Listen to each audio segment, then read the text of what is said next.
You are responsible for human rights in your value chain, for living wages for everybody, for the damage that your business models cause. If you don't set the targets or the actions to alleviate that pain you cause to society that prevents others from having the same life now and in the future to come, you are not worth being a CEO. And if we don't make that very clear to everybody, we will never solve the issue.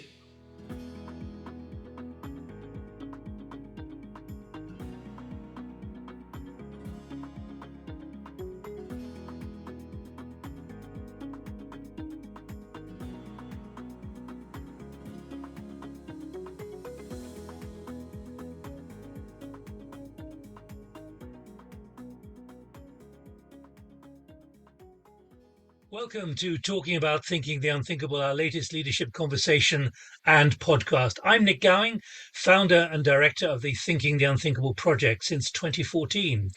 The core of our work remains how to get leaders to accept the scale of disruption, then embrace radically and innovatively how to handle it with confidence and decisive action.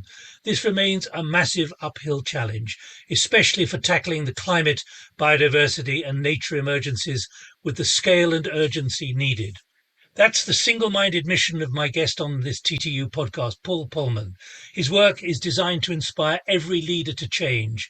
Paul was CEO of the consumer giant Unilever until 2019. Now, through his net positive work, here it is, this accompanying book, and the community he's creating, Paul is a passionate and prominent leader of the global push for more responsible business and leadership, especially through investing in social impact. Paul, a very warm welcome. In these 18 minutes, let's get to the heart of your frustrations with leaders. Let's also inspire them together.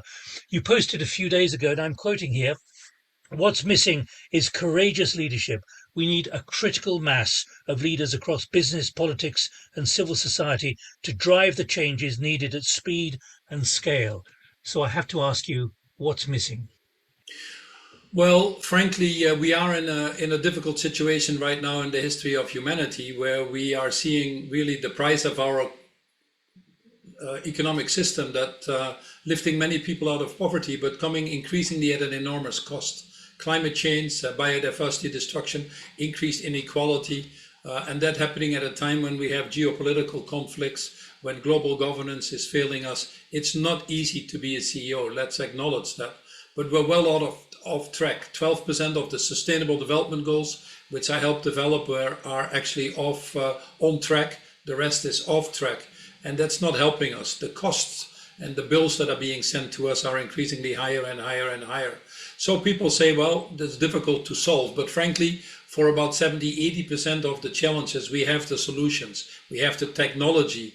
We have the financing available to actually make it happen. So you might argue, why aren't we doing it? And that really boils down to willpower. Do we care? Are we willing to put ourselves out there and become these courageous leaders and take risks, personal risks, business risks to some extent, to change the system? What has changed is that the sense of urgency requires us to work differently together, to work together in partnership, to work the broader systems changes. I recognize. Let me ask you, but Paul, let me ask you, I mean, why don't a huge number of leaders get it? Are they indifferent? No, Are they blind? Are they in denial? Are they in a straitjacket of conformity? no, not at all, Nick. Rutger Bregman wrote this book, Humankind. You have to believe in the goodness of people. I have never met a CEO who wants more unemployment, more climate change, more people going to bed hungry. They simply don't exist. And we're grateful for that. But collectively, we're not behaving like that. And it's really because of the boundaries that are put around us that drive our behaviors, the stories that we tell and that we live in that need to change. The story of short-termism and the financial market wanting immediate results, the story of not valuing natural capital, human capital, social capital, and only focusing on the financial capital, the story that a few people need to amass all the wealth because they're smarter than the rest, and the rest works for them, increasingly in poverty. These are the stories that we have created, the stories that we can keep producing and digging in the earth as if we can have infinite growth on a finite planet. We're starting to realize that these stories don't hold anymore. So we need to change the boundaries. I always say good leaders work on the forest, not in the forest. When I started running Unilever, the first thing I did was abolish quarterly reporting, abolish giving guidance. That was simply not heroic, but a necessity to give people space to behave differently. So leaders need to work on these broader systems changes that are needed. We're at a point now that running faster like the little hamster in its cage, in its little wheel, and faster and expecting different results is not happening.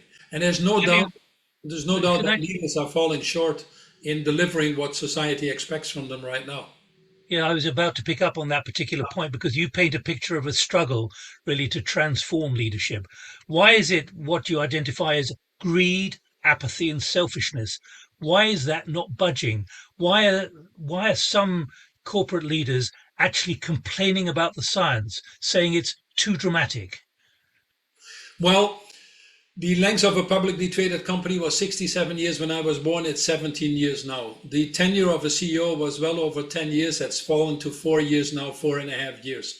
We simply don't have the right leadership at scale to run these companies. And part of that starts with our educational system. There were some studies, take your MBA program. 70 million people are taking business school programs for wanting to start their own businesses or entering business itself. And interviewing them before they go in the MBA program, most of them will say, I do this because I want to change the world, I want to make it better, I want to leave it in a better shape than I found it. These same people interviewed after will tell you that they want to work for Goldman Sachs, want to earn a lot of money, and want to do that at the cost of others. So from wonderful human beings, we're able to create little Milton Friedmans on steroids. The incentive systems around it, then when we go into business, is all about you win, I lose. It's all about discharging the negative externalities on others and being able to get away with it. So we need to change the environment, we need to change our incentive system, but we also need to change the way we provide space for leadership to blossom. Of course, there are good leaders in society, there's no question around it. But if you ask your employees, you're getting quite some challenging business numbers thrown at you, perceptions thrown at you that CEOs need to be mindful of. Only 17% of people in companies say that leaders are telling the truth. Less than 25% think that their leaders exhibit what they call moral leadership characteristics. Less than 17% think that they put the company before their own self-interest. These are shocking statistics. And it's matched. It's matched by action. The gap between commitments that most companies put out there and what is really needed is simply getting too big. The gap between commitments and actually taking action is simply too long. And people have a hard time when we have these pressure points that we need to address, have a hard time to be in that system, to be Paul, you know, I've heard you warning about this and saying this for 2 or 3 years now, very explicitly, and it's in your book, Net Positive. But I've got to put it to you: you are chair of the Side Business School, for example. And I remember when you took over, you said very clearly, and you were very graphic. I was amazed to hear you say it, saying that actually much of what business schools teach is the wrong stuff. It's got to change. It's got to be radical. It's got to reinvent itself. Have you managed to reinvent the way business leaders are being educated in places like a business school? Yeah, so the reality is, Nick, as you well know, it's notoriously slow to change academic institutions. Oxford, in this case, has been around for hundreds of years. What was appealing to me was the Side Business School. It's a relatively young school, 25 years old, and it actually can tap into a broad network. You have the Blatvernick School there, Martin, Smith schools, so we can create broader leaders that is now needed. Leaders that understand these challenges, these dichotomies that need to be dealt with. Leaders that can understand how governments think and work with governments. Leaders that understand the benefit of partnership, social sciences that have been eliminated from many of these programs. Creating the leaders with a higher moral compass that think a little bit longer term, are more ethical if you want to, higher level of empathy, compassion, stronger sense of purpose. Very grateful that Colin Meyer is there, who is a big champion, as you well know of that. So the elements are there, and having Sumitra there as a dean coming in, we've seen a fundamental change. The school already scores very high, it's going up in its ranking, but students are looking for it. Most students are willing to pay more for their education, or they're actually selecting universities on the basis of them putting sustainability at the core of their curriculum. So the Providing mountain is moving in that sense. You are sensing that there is a structural change going on. I'm on the board of Prime, which is the Principles for Responsible Management Education. I chair the UN Global Compact for the Secretary General, and this is part of that.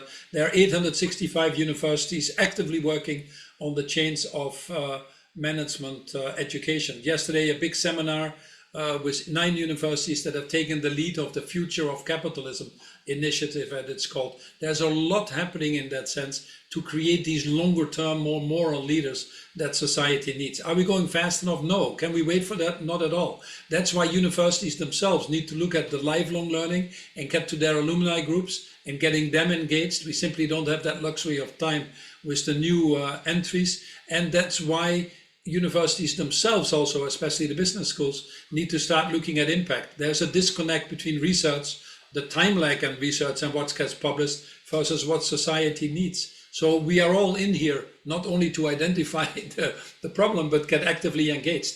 We've created under Peter Tufano a group of universities now that have taken climate leadership. Only 30% of universities have signed up to net zero in line with 1.5 degrees and the Paris Agreement. How can you teach people if your institution doesn't even fully realize what's happening out there? So we've created this alliance again, this partnership to drive these broader systems changes. We need to look at the way we rank universities and how we reward them. We need to look at the way we accredit universities and what we value. And we look at the way on how we get the professors, if you want to, the faculty fully behind that. That's a major transformation, like any company. The academics is also right in the middle of that. Not easy, but again, the leaders are getting rewarded for that very clearly, whilst the laggers are increasingly getting punished.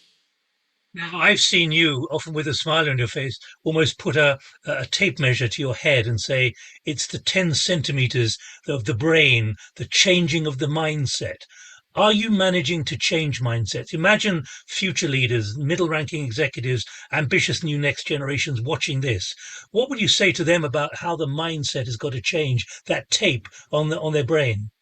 The mindset is changing, there's no question about it. Technology makes many more things possible than we thought. It's underestimated, and the cost of not acting is becoming so high that it is cheaper to invest and do something than incur these enormous costs that we're already seeing now that will only go up in the future. And more importantly, it's the signals from the employees. In one of my, or from the marketplace, if you want to, makes CEOs move. Then it's supported by increasing regulation that's coming in, the financial market where the bulk of people are starting to push and making commitments to decarbonize their portfolios. So mindsets are changing and we are seeing movement. What we, last year we spent $1.8 trillion on green energy, up over 25% versus the year before. The new solar installation last year was in line with the previously total installed capacity. We had tipping points on electric vehicles, on batteries, on solar, wind, and the list goes on. We are moving. The issue is not there. The issue is that we are spending 1.8 trillion. We need to spend 4.5 trillion. We are creating the problem still at a faster pace than we are providing the solutions. And this is where our mindset needs to change. Less good is as bad as it was before. Less good is simply not good enough. Your plane going down less fast than your competitive plane is not a very reassuring strategy. So we need to get CEOs to move from a no harm proposition, from a do good proposition, which more and more companies are moving to truly a regenerative, restorative proposition. And that requires partnership and systems change. Because one of the things you said very recently is that courageous companies and leaders thrive by giving more than they take. Is that a new spirit that you can really inject at this critical time where we've got so little time left? We see more and more leaders actually doing that in different parts of their organization. We need to do it now consistently. Some people might be driven by greed and self-interest, but over time generosity wins. The question is, do we have so much time? But leaders taking responsibility of that total impact now, not only scope 1 and 2, what is under their control. Increasingly legislation forces you scope 3 already, but we should take responsibility of our total impact. Leaders setting targets that are required by science. You might not know all the answers, but at least set the targets in line with what science requires. Leaders that embrace partnerships. Many leaders don't want to, it's too complex. Leaders that work on the broader system change. Only 6% go to Washington, and that's usually lobbying for their own interest. We need leaders that are consistent, that don't send trade associations out and advocate different things than what they stand for themselves, that don't put the first priority on their own CEO salaries, which have gone sky high, versus what other people in the companies get who usually build the real value. So we need leaders with a higher moral compass. Fortunately, we have a few of those that are beacons, and they're often called out. Their companies doing well in general, but we need to create now more, and that comes out that you create by providing the partnership platforms, by moving these boundaries, by working collectively on these skills, which are very difficult. That muscle, that moral muscle you need to develop is not easy. And some people have anxiety or apathy or ignorance or are paralyzed by the scale of the problem that we need to face. And I understand that. But collectively, I think we have all the tools in hand to solve that. And again, once more, it's your responsibility first and foremost. It starts with an individual. I've always said, Nick, that you can't have a sustainable company if you're not sustainable yourself. You can't be a purpose-driven company if you're not purposeful yourself. So if you're we've got about 3 minutes left. So let me just press you on one point. We've heard recently from the Executive Secretary of the UNFCCC, Simon Steele, warning dramatically there are only 2 years left to save the world, to quote his language there. And you say very clearly, we need to find the best in all of us. Let's try and end this on a positive message for leaders and putative leaders watching this. What is the best in all of us, which has got to be applied and which can be used to help solve these massive problems in the timescale, which is ever shorter? Yeah, well, it always seems impossible until it is done, as Nelson Mandela reminded us. It is very clear that doing nothing is not the option. Also, if you have a high level of awareness and you don't act, I personally believe you actually become complicit to the crime, which increasingly is loss of human lives at increasing measures.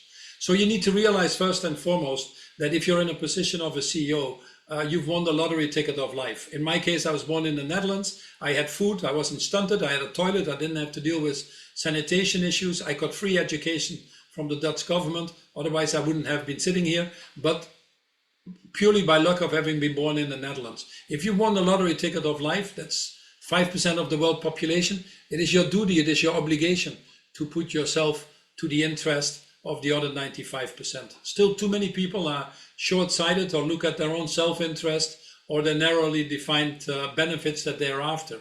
But maybe it's unusual to say, but I believe actually myself that this is the greatest time and the greatest moment to be a leader, because the actions that we now take, even in the short time that we have, will determine the future for all generations. And don't you want to be part of something that creates this more equitable, more sustainable, more inclusive world now and for generations to come? And doing that whilst at the same time strengthening the financial strength, the resilience of the businesses that you're responsible for. Wangari Maathai said it very well. She's a Nobel Prize winner from Kenya, when she said there comes a time in history that humanity is called upon to rise to a higher level of consciousness, a higher moral ground. I could not find a better time, Nick, than that we have right now. You've always talked about this being the business opportunity of the century. Many positives to achieve, but it does seem that achieving them is so elusive. We've had recently here in the UK, Chris Skidmore, the Minister for Net Zero, resigning, leaving Parliament, and saying recently that he left a party, the Conservative Party, which doesn't want to conserve. I say that because he has just said net zero and decarbonisation are here to stay. It is now woven into the fabric of markets and investor decisions. Do you agree? 100%, I would say 200%. The worst thing that can happen, Nick, is that governments give false signals. When we saw Paris coming in and a 1.5-degree commitment, we saw business change. We were at a trajectory of 6 degrees. We bent that to 3.5, 4 degrees. In Glasgow, we did the same again. If business has that security, understands the policies, hopefully aligned and moving in the right direction, then investments will be unlocked. That is the most important thing that we need to work. So when you have governments that backtrack under the banner of short-term political gains and are not able to clearly explain to the electorate that they're already incurring higher costs by not acting, that these costs will only go up, then it's time to elect other politicians. There's no question about it. But that same responsibility is there for business. You are responsible for human rights in your value chain, for living wages for everybody, for the damage that your business models cause. If you don't set the targets or the actions to alleviate that pain you cause to society that prevents others from having the same life now and in the future to come, you are not worth being a CEO. And if we don't make that very clear to everybody, we will never solve the issue. Well, there's so much more to talk about, but you've inspired, not least with what you've just said about what is needed and the inspiration that's needed at every level. Thank you so much for joining us.